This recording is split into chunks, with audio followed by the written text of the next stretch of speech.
اے ایمان والو، اگر کوئی تم میں سے اپنے دین سے پھر جائے گا تو اللہ ایسے لوگ پیدا کر دے گا جن کو وہ دوست رکھے اور اسے وہ دوست رکھے، اور جو مومنوں پر نرمی کرنے والے اور کافروں پر سختی کرنے والے ہوں، اللہ کی راہ میں جہاد کریں اور کسی ملامت کرنے والے کی ملامت سے نہ ڈریں۔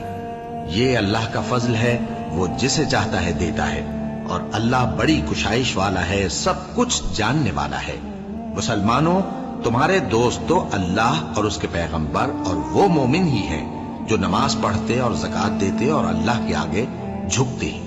اور جو شخص اللہ اور اس کے پیغمبر اور مومنوں سے دوستی کرے گا تو وہ اللہ کی جماعت میں سے ہوگا، اور اللہ کی جماعت ہی غلبہ پانے والی ہے۔ اے ایمان والو، جن لوگوں کو تم سے پہلے کتابیں دی گئی تھیں ان کو اور کافروں کو جنہوں نے تمہارے دین کو ہنسی اور کھیل بنا رکھا ہے دوست نہ بناؤ، اور مومن ہو تو اللہ ہی سے ڈرتے رہو۔